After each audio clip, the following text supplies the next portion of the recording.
A week of trying and testing turbulence for West Ham comes to an end as we take a trip to Villa Park in the FA Cup as our quest for silverware starts once again. We've been knocked out of this competition in the third rounds for 2 successive years. Can we break the mould? There's a new manager in the dugout as we waved goodbye Julian Lopetegui. He'd left the building yesterday, and within about an hour, Graham Potter seemed to enter the building. A new manager, hopefully a fresh start in what has been a pretty dismal first 6 months of this 24-25 season, and let's hope it all begins now. Welcome back to West Ham Unofficial, the start of the Graham Potter era, and it begins in a tough game. Mike joins me. How are you, mate?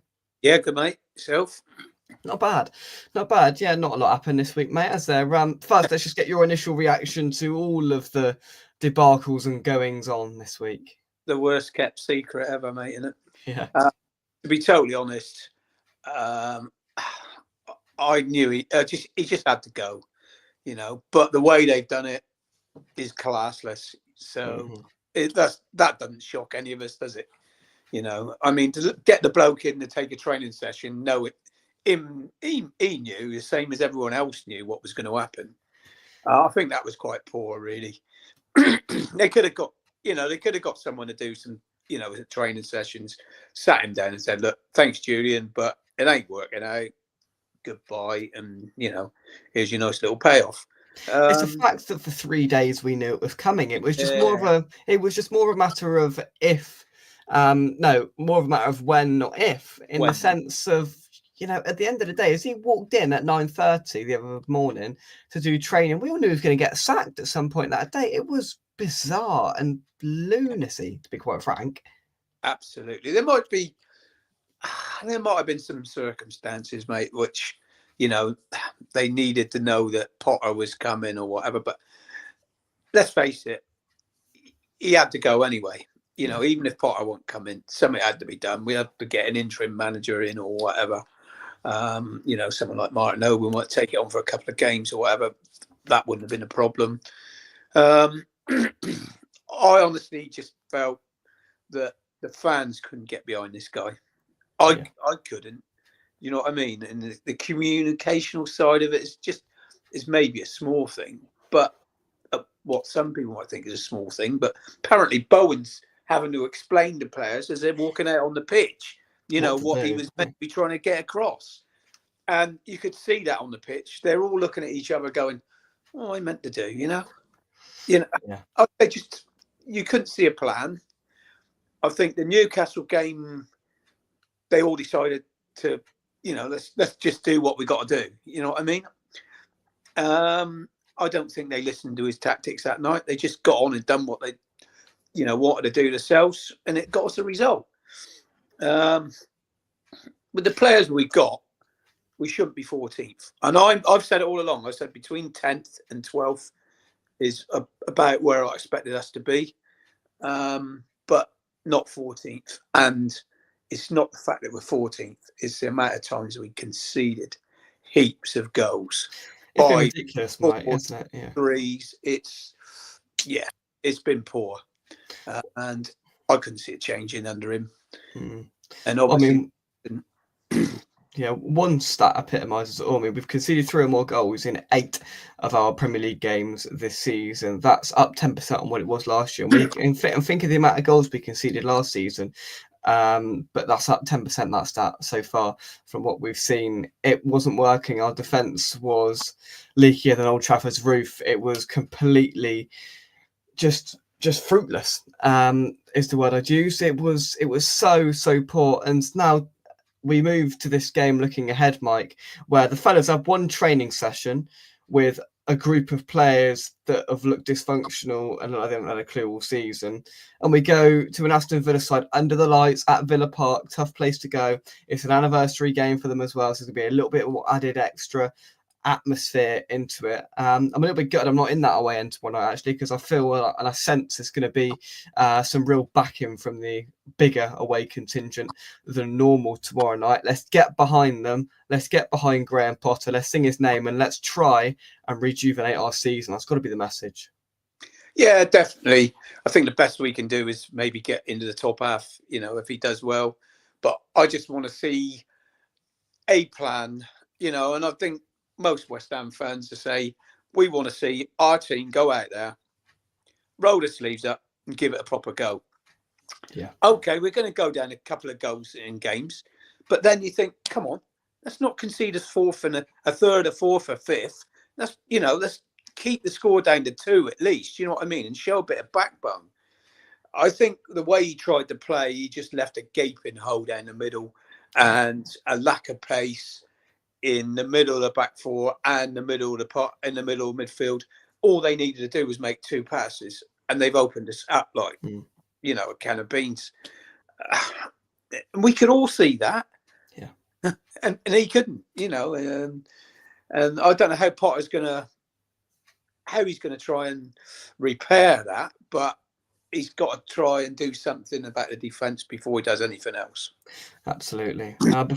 Before we go any further, we've got a double header of me tonight, you lucky people. After I've done this, I'm going to rejoin you at 8:45 with Luke from Up the Villa podcast to provide an Aston Villa opinion on things ahead of tomorrow night's game. So watch out for that a little bit later on. Talking of Aston Villa, Mike, it's at 8th in the Premier League, a little bit lower down than the dizzy heights that they reached this time last season, but they're also sitting quite modestly in the Champions League as well. Exactly. It's not easy. We knew that we had 3 years in a row in Europe, and now they've had a couple of years in a row in it, and it does take its toll. And it takes a while to build a squad that is good enough to, play 3 times a week all the time. And, he's a good manager, Emery, and he's done a good job with them. But I think it's a job for them to compete on sort of 2, 3, 4 fronts is quite difficult without a really strong squad. You only got to look at Liverpool last night. Exactly. They're struggling to do it. So, but it's going to be difficult for other teams with less resources. It will be interesting to see how much priority that is shifted onto the FA Cup from Unai Emery, and I think we'll get a pretty, realistic indication of that when we receive the lineups an hour and 15 before tomorrow night and weigh it up against the Premier League lineup and see whether he goes full strength or whether he rotates a few or whether he rotates all. Looking ahead, they've got Champions League coming up starting next week, I think it is. So from now on, they've got 2 games a week for quite some time, and it'll be interesting to see whether at home this game Unai Emery might look to rotate things a little bit more, but a new manager bounce is what we seem to face most weeks when we play a team in the bottom half of the table. So for once, this is us having a new manager bounce. When was the last time we actually, it must have been Moyes when he came back in 2020, the last time we had a new manager bounce mid-season. Yeah, and we won 4-0 into Bournemouth, didn't we? Yeah. I was there that day as well, and it seemed like, oh, blimey, New Year's Day, 4-0 win, first game of what was to be a historic and remarkable second Moyes stint at the club. I think we've got another guest joining us. I think this is work. Thank God for that. Curtis, thank you very much for joining us. How are you? I'm good, mate. How are you? How are you both? Yeah, all right, mate. How are you? Good. Happy New Year. Happy New Year to you. Has it been a happy New Year for West Ham? Well, we've got what we all wanted, Curtis, I think, and that's a new gaffer. How is this going to change? Have we all got what we wanted? A load of outside fans thought we got exactly what we wanted when Moyes left and Lopetegui come in. But if I'm honest, no one really seemed to want Lopetegui. I certainly never. He wasn't top of my list. He wasn't even in my top 5, to be honest. And I know, obviously, Potter's about there. His name's been about. He's easy to get because he's unemployed. There was quite a few other. Max Allegri is one that I would have liked, but that's one for the end of the season, sort of like the summer sort of job, and he even said that himself. So I think we should have just showed a bit more ambition. But other than that, I think we got Lopetegui out.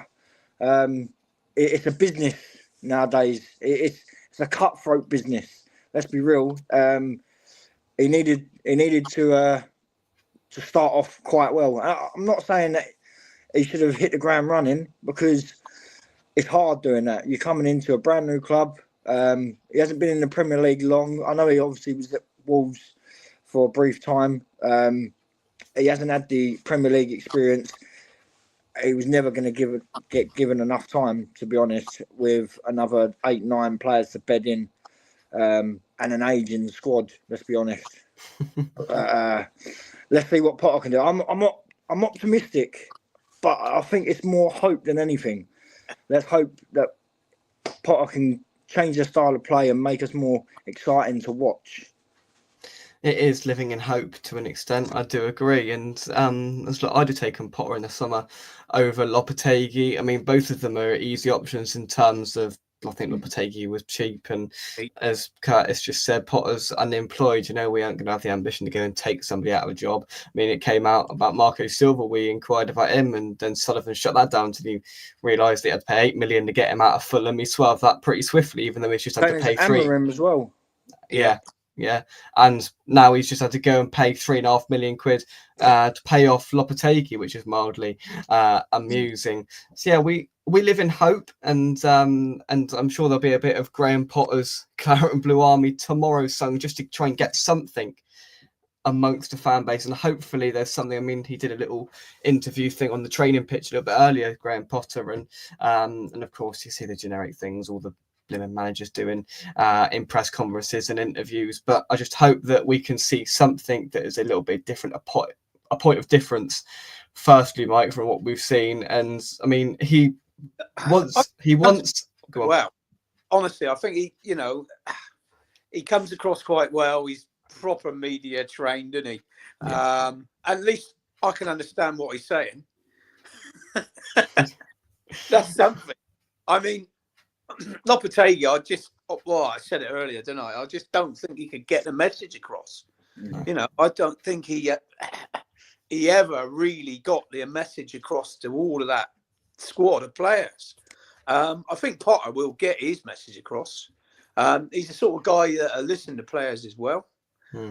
I think, I'm not going to get too overexcited, but I think he could fit us. But he's going to need some of his own players in. There ain't going to be too much happening in January, I don't think.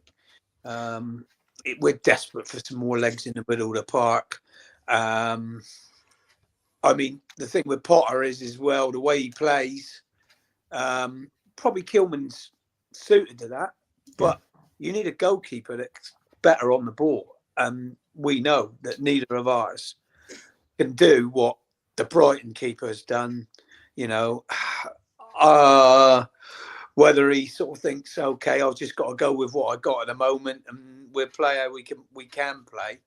I don't think it's going to be a total rip up the hymn sheet and start again. I think he's going to have to build it slowly. And he's going to have to do it slowly with a lot of building blocks.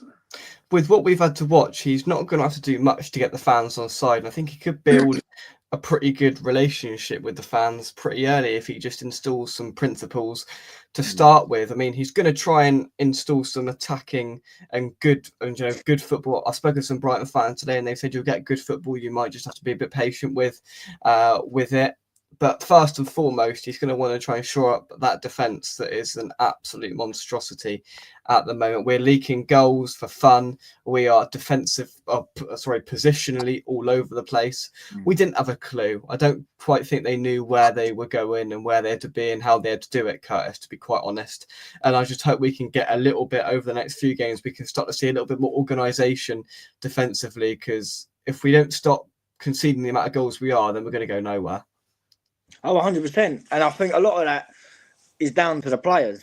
Now, I know you said about Lopetegui might not be able to get his message across. That might well be the case. He might not have said it in a way that the players understand, or the players might have just not took what he said on board, or they may have not agreed with it. So they were sort of half in with it and half out with it, sort of done their own thing on the pitch, but there was no cohesion. They had... No matter what approach the players individually took, they didn't really think about it collectively to make it work amongst themselves. Now, I said this I think after the Southampton game, which we were shocking. We were so poor. And I said, even if you don't buy into the manager or what his philosophy or what he's trying to say or how he wants to set up, how he wants to play, his formations, his personnel, then surely as professionals, you have a sense of pride. So you'd gather each other up in the centre of the park, halfway in a half or halfway in a game or whatever, and be like, right, boys, look, we have to do this amongst ourselves. We don't believe in what the manager. We're all professionals. We've all learnt the game. Let's go back to basics. Let's start knocking the ball around and start moving it quicker.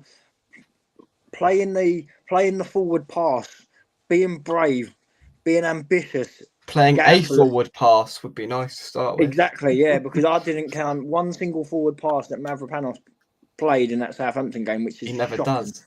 Yeah. No, and it opened my eyes up because I sort of like Mavropanos, and I sort of defended him a bit. And then when I see him live, Southampton away against a very poor Southampton side, which we made look European contenders for. Let's be honest, it looked like we were the relegation sides, and they were pushing for. They should have won 5-6-7-0 to be honest. But so something has to give with the players' mentality. Maybe all the reports that were coming out that Lopetegui fell out with a lot of the players, i.e. Fulcrook, Tadibo, might as well have a charity boxing match for him and raise some money for charity, them two. Then you've got Areola. There's a handful of players that all had a problem with Lopetegui, apparently. So it'll be interesting to see what the approach is now. And obviously, with Potter, he is very media trained. He's very PR trained. He says all the right things, and he likes to use the youth. He brung through a lot of youth when he was at Brighton. Yeah. Chelsea, he had no choice because they're all kids. But it'll be interesting to see what he does, because we've got some prospects there in our academy, like we always have. But they just don't get used. They don't get given the time. But let me just say this quick. With David Sullivan in charge, it's going to be hard for anyone. Now, I don't know how much you want to read into it, but apparently this is Karen Brady's sort of signing, Potter was. Yeah. And Sullivan and Brady were umming and ahhing about the managers. So you've got a rift in your CEO boardroom already with choice of personnel to take your team forward, whether it be short term or long term. Now, Potter obviously wants to secure his job like we all do. No one wants to take a part-time job not knowing what's going to come next when you've got families and kids to provide for. But it'll be, yeah, it's amazing. This circus goes on behind the scenes, but let's hope that we can pick this up and perform well on the pitch, and sort of forget the often behind the scenes sort of stuff and let them sort it out amongst themselves. But it is a shambles, and I'd just like to say I feel terribly sorry for Lopetegui, because although he hasn't been able to implement his style of play in our team, yes, he hasn't been given long, but the way he's been treated, first and foremost, he's a human being, and he lost his dad a couple of weeks ago, and the way he was treated is absolutely disgusting. No, I agree. And that's typical from David Sullivan. Expect nothing less. We didn't expect anything else, mate, did we? They're class. No. And I'm surprised Potter even went for a 2.5-year deal, because, do you know what? Saying that, literally just popped into my head. He probably thought that and thought, well, if I can't stomach this geezer for so long, or they get annoyed with me, or I can't perform or whatever, I won't walk, because I know he won't sack me. And then when he does eventually sack me, I'm going to get paid out for another year or so. Exactly. Yeah. I mean, well, you can read into the unrest behind the scenes as much as you like, but I mean, to corroborate what Mike said a little bit earlier on, there's a report that came out in just the last half an hour from the Times saying Mark Noble wanted a change in manager after learning that the players had struggled to form direct contact with Julian Lopetegui. The former midfielder has significant power in the club, a sporting director, and felt a change was needed a long time ago. And it epitomises everything about it. Is that he never had the dressing room to lose to start with. He never had it, and he never lost it due to that. But anyway, returning to matters of tomorrow night, I've got a glimmer of confidence, of hope, of a new manager bounce just appearing and us switching overnight. But I mean, when you delve into it and you see that this guy's probably had 2 or 3 hours with him today on the training ground, he's a Potter, but he's not going to be a miracle worker, is he? Let's not, let's He's not. magic one make the turn that round. Well, exactly. I mean, wand. Yeah. Well, there we go. Let's take some comments quickly. Peter, hope you are well. Vida is supposed to be doing some special offers of food and drinks to celebrate 150 years.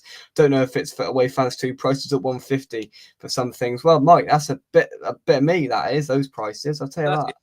I reckon you'll have to finish college early and get out of them. Yeah, sounds like a plan. We've got Super Graham Potter. It doesn't really have the same ring to it, does it? Really? I'm not sure.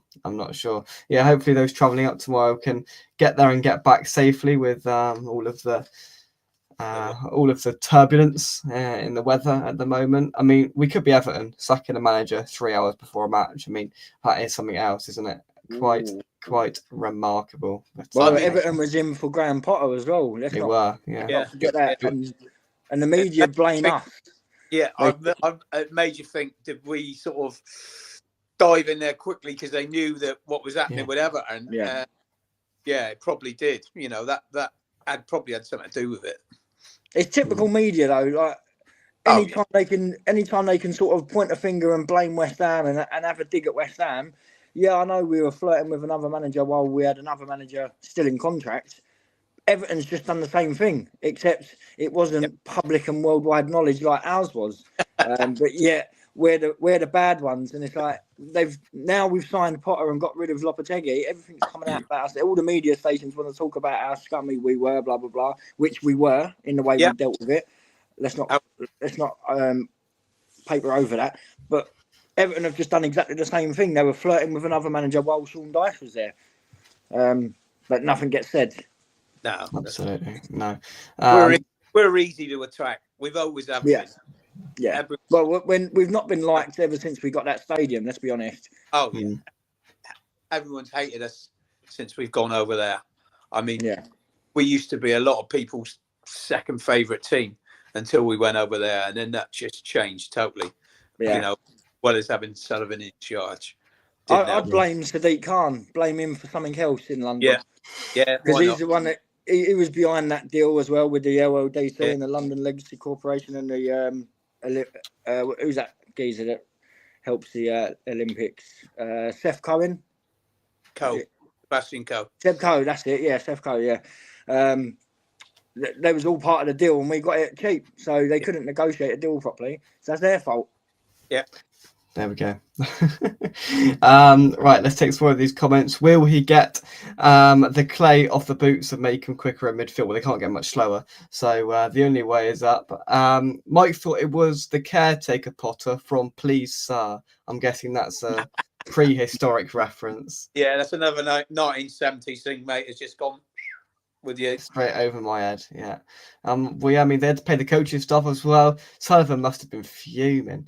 Must have been absolutely fuming. But we will move on to some predictions. Just quickly, go on. We've obviously now ideally this should have been done at the start of the week because if you think about it, we've got a match coming. It's not like we've got a game on Sunday. We've got a game Friday night.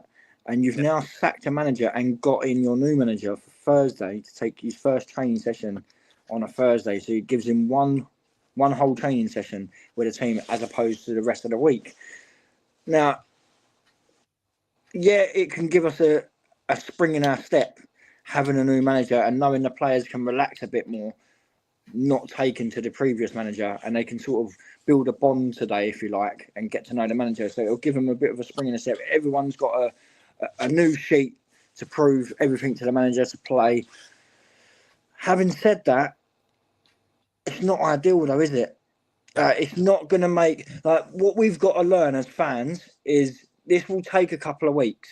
So if we go and lose and we can't see a significant difference or a reaction in the next 2 weeks, don't be disheartened about it. Let's get behind the team. Let's get behind Potter. And let's actually try and make this geezer welcome and give him a chance because it's going to take him a couple of weeks. He's had one training session for tomorrow, so that's a write-off for me. The next week's going to be hard anyway. That's like your first full week. Yeah. You very rarely are you going to get a reaction in your first week. Really? So then what we can do is that we can go back to Villa Park in a few weeks' time and try and assess him again. Yeah, I think. Play him again when they've got a full strength squad out. Yeah, brilliant. Brilliant. Right. Well, Peter seems to believe you're a bit behind the 8 ball, Mike, and is just alerting you that it can't be a draw and there's no replay, so you can't sit on the fence tonight. Peter, you're slagging Mike off tonight. What's all this about? All these old-fashioned jokes and taking the mix? Not very nice. Not very nice at all. It's all good banter, Peter. Oh no, he wasn't talking to you. He was talking to the other Mike in the chat. Sorry, Peter. I do apologise. Be happy with the draw and some promise. I thought he was taking the mick out of you, Mike. So that makes me look awful. Oh yeah, because I usually say we're going to draw. Yeah, I know. Yeah. Well, I mean, it has loads of meanings, Peter. I apologise, mate.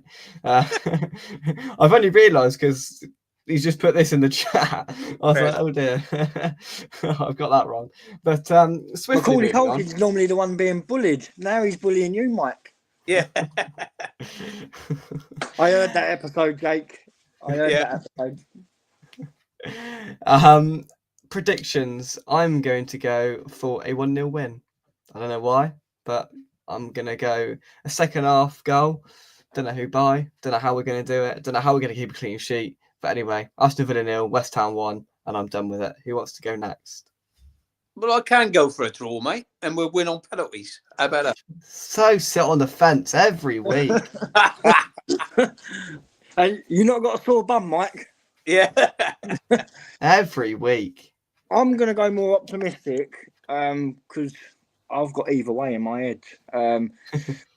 My heart tells me 2-1 West Ham, but my head tells me 2-1 the other way round. Just for the pure fact that we haven't had long with this new manager. So for me, he isn't going to be able to implement a stamp for the players to go out to play with tomorrow night. So I just don't think they're going to be ready. I think we might see a little bit more pride and a little bit more effort, and a positive sort of step, if you like. But I just don't think it'll be there just yet. Yeah, I mean, my heart says a 1-0 win. My head says a 3-1 defeat, actually. But I'm going to stick with my heart prediction and go for a 1-0 win. Peter's now not happy. He says, I don't slag old Mike off. So you've really just slagged him off when you said you've not slagged him off because you've called him old Mike. So you've got another double meaning there, Peter. No, I can see what you're doing. I know I'm old. I'd never call you old, Mike. I'd call you experienced. Yeah. Experienced. Mature. Very mature. Yeah. I can add that to my bank. I don't call you old, Mike. I call you mature and experienced. Mature and experienced. I've reminded you of that before, Jake. Yeah. Can you believe this? This weekend I've been left, right? Left again. I get left every weekend, right? Swanned off on a cruise in October. They're swanning off on another cruise in July, and they're swanning off for the weekend. Yeah, right. Well, Mike, don't go round to his house, will you? He might think you're Harry or Marv. What did you say, Mike? I think I'm Marv turning up. What did you say beforehand? I said, well, you got to stay home and do some work and earn some pennies, mate. Well, yeah, I'll be at Greg's on Sunday, but yeah. Well done. Of course. Mike's are unique. Well, yeah, I mean, you can say that again. Very much so. Well, I mean, these mics, they got to stick together, aren't they? See? They got to stick together. So, Mike, we didn't have your prediction, did we? I said 1-1 win on penalties. Fence sitter, wasn't he? Yeah. Wow. Sorry, I just removed that from my mind, and I just. You know what? That's not a bad shout, to be fair, because that's more of a stalemate, more realistic. If I'm honest. Yeah. We could grind out. It depends again what sort of team Villa puts out. Yeah, it does. I mean, but if we could grind out a draw up there, that would be a great result. But I'm saying to you, Curtis, I don't. It's going to be difficult. Yeah. I just want to see a bit more passion, a bit more bite. Yeah. I want to see them roll their sleeves up and have a go and say, right, we're going to get behind this manager. I want to see the fans getting behind him. because we've got nothing to lose now, have we? That's you it. know, we've got no choice now, because this guy's there to the end of the season, full stop, whatever. Yeah. So we got to get behind him, and we got to get behind the team, not the regime. No, yeah, Absolutely. of course. There we go. So I will rejoin you in a little under 15 minutes with a Villa fan. Luke from At the Villa podcast is going to join me to discuss the Villa side of things in a little under 15 minutes time. But Mike and Curtis, thank you very much indeed for joining me tonight. And let's hope that the start of the new era is a happy one tomorrow night, live on terrestrial television. I mean, Mike, you'll probably say, you know what that is? Of course I do. Right? I'm not as I'm watching immature. TV now. I'm watching He calls it normal telly. normal. Back in the old days, it used to all be on terrestrial television. Yeah. Match of the day on a Saturday night. Big match on a Sunday. That was it, mate. Back in my day, in the 1950s, they used to show Black and white. Yeah. yeah. I remember watching the black and white TV. Yeah, I remember watching the cup final in black and white. That must have been so annoying. How did you know who was who? In those days, they used to have to, like, I know. darker colour shorts, and the other one would have to wear, a lighter colour pair of shorts. That's the only way you knew. That's it, Peter knows. During the war. During the war. Oh dear. Thank you very much for watching. Drop a like on the video and subscribe to West Ham Official if you're new. I'll see you in 13 minutes time. Mike and Curtis, come on you irons, and we will see you soon right here on West Ham Official. Thank you very much and goodbye. See you later, guys. Cheers guys. Thank you.